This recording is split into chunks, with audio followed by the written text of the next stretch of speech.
I've got some beautiful dried chilies. I'm making a beautiful hot sauce. So I want to talk about heat. The whole reason I want to talk about this is that when you get married, there ought not to be any of this weird residual guilt that can so often exist.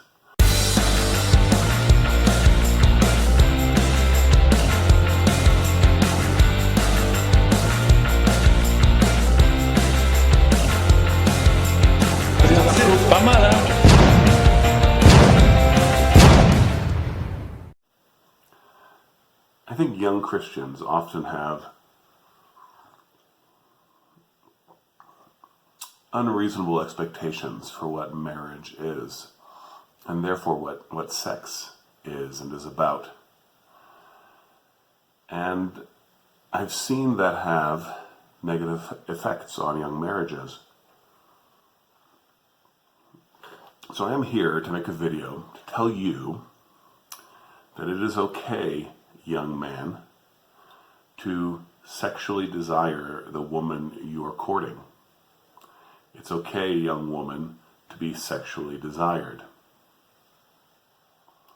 Now, some of you will object immediately. And we should address those objections and make our points. My wife made this mug, isn't it nice? If you experienced a knee-jerk reaction against what I said, that young men should sexually desire the young woman they're courting, the first verse that occurred to you in objection was from Matthew 25, when Jesus is sort of redefining our paradigm about how we think about sin. And he says, Matthew 25. I've been thinking apocalyptically too much lately. Matthew 5. Matthew 5, 27 and 28. You have heard that it was said, you shall not commit adultery. But I say to you that whoever looks at a woman to lust after her has already committed adultery with her in his heart. And I think a lot of us default, I certainly know that I was taught this when I was young, to thinking that what this is doing is talking against lust. And we can get into what the Greek word for lust means, what the fire, the energy that is thumos and epithumos means. But the main thing to focus on here, besides the lesson of the larger passage, that we sin in our hearts, right? It's not just what we do, but what we want to do that is sin. But notice that if you lust after this woman, you're committing adultery, which means this is not the woman you're supposed to be after, not the woman you're supposed to be hot for, not the woman you're supposed to be thumosing after, or epithumosing after. But, of course, there is such a thing as an inordinate or a wrongly directed desire, right? So you have the wrongly directed desire towards someone with whom you would be committing adultery. And so the but I meant to insert, as I drink more coffee and need it, is the but of, well, if I'm courting, I'm not yet married to her. It's one thing for you to say that you can desire your wife, but I can't sexually desire this young woman yet. And that's where we get into the nature of what lust is. You're right, the lust of the flesh, the lust of the eyes, the pride of life, 1 John, right? And what are we going after? What are we desiring? What we ought not to be desiring is the things of the flesh. And here's where we get mixed up. Usually, when the flesh is being referred to in the New Testament, it's not simply the carnal desires and needs, right? And then some of that off thinking led to a lot of weird mystical, strange monastic movements, right? you ought to take care of your body, right? Now, so you need food. Should you be a glutton? No. But to desire food is a good thing. So when we're talking about the flesh, that's the real issue. It's not the carnal flesh. I mean, the word carnal itself is loaded. We go from Greek to Latin and we're still loaded up on things. But it's not the meat body that is the problem, right? It's flesh as opposed to spirit that's the problem. Not wanting the things of God. Now, for most people, the things of God include getting yourself a spouse and getting yourself some children. That's actually part of the mandate that we as Christians, as humans, but as the new humans, as Christians especially, have been given. Now, I'm not going to get into calls to singleness and all of that, but most of us are called to desire a family. And how are you to desire a family?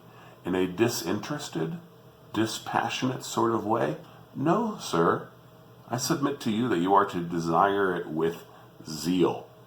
Now, we're still not to a point where you're sexually desiring the young woman you're courting, but we are to a point where you should be enthusiastic about wanting a family, about wanting a wife. And how unflattering for the young woman would it be to actually believe, of course she doesn't believe, because she knows you're a man, but to actually believe that you want a helpmeet, that you want someone to give you children, you want someone to have a family with, but you're not interested. You're disinterested. Well, I hope I didn't lose the end of that sentence. I need to get more memory installed on this phone. But I just uninstalled the game, so I can talk for a while now. So, as I was saying, unflattering to the young woman, right? You should want, if you want to wife her, you should want to make babies with her, to have sex with her. This should be a part of the joy of what you're looking forward to. Not guided by the flesh away from the spirit, not guided by the flesh away from God, but guided by incarnational life, guided by the fact that God said creation was good, that God became a man, is a man right now, resurrected, glorified, and at the right hand of God the Father. We're to have wives, we're to have children, and that the body, not to use the word flesh because it's distracting, but the body should want those things. We should not follow the lust of the flesh and the lust of the eyes, but we should, if you'll allow me to use the word, lust after the things of God. And the things of God include bedding your wife joyfully. If it's going to include bedding your wife joyfully, you should want to bed, to have a desire to bed the young woman that you're courting. Now, that doesn't give us license to dishonor God and the young woman through this.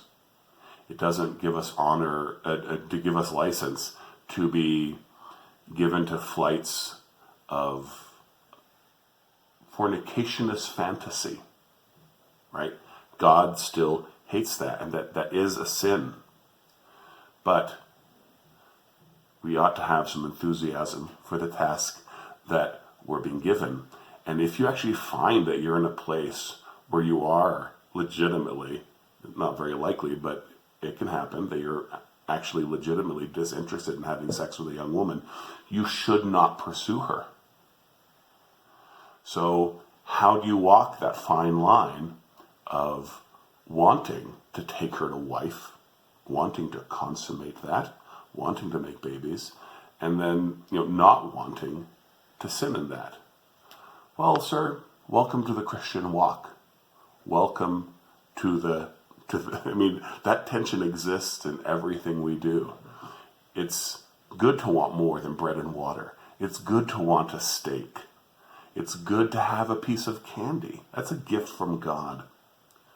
It's not good to be ruled by your appetite for candy and meat or wine. And the same, of course, goes for the love of a woman. So the lust that Jesus talks about is epithumo. Pardon me. But, there's such a thing in Greek thought as goodness, coffee hiccups, as euthumos, as good appetite.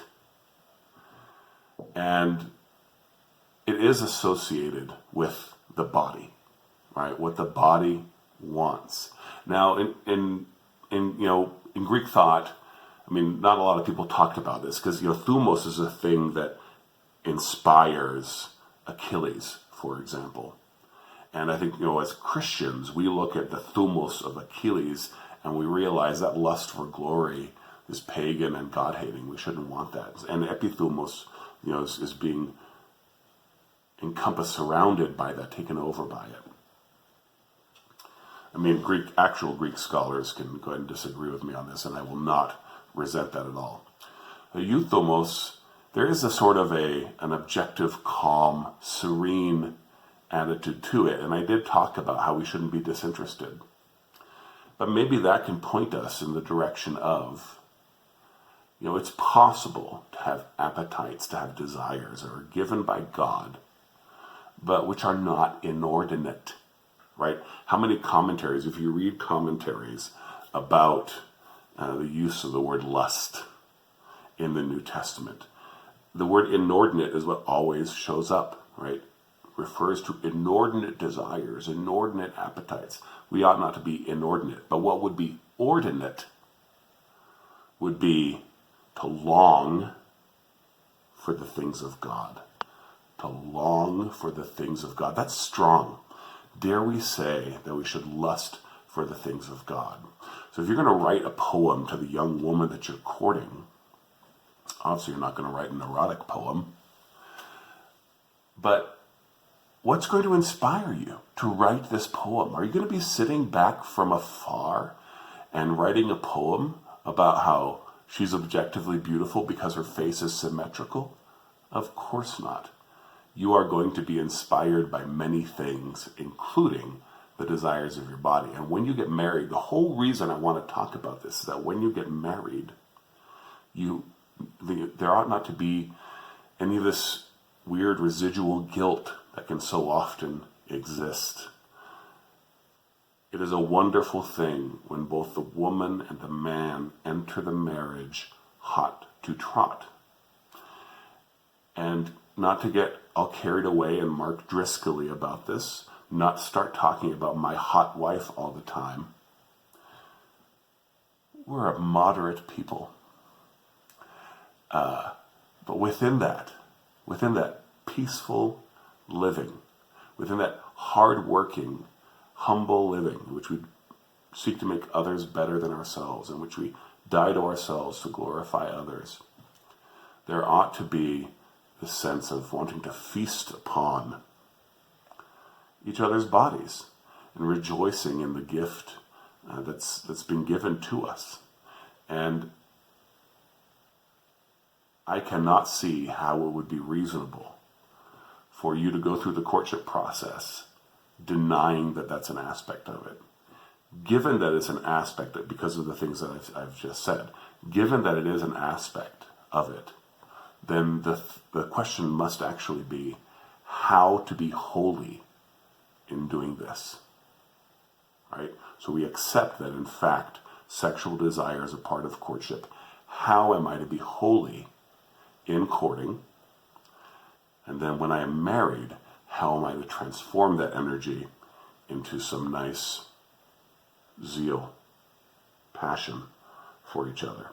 All right, so I hope that this can help you have a healthy attitude about approaching your young lady, and I hope that it can help both men and women think about how their marriage can be better. Peace of Christ be upon you.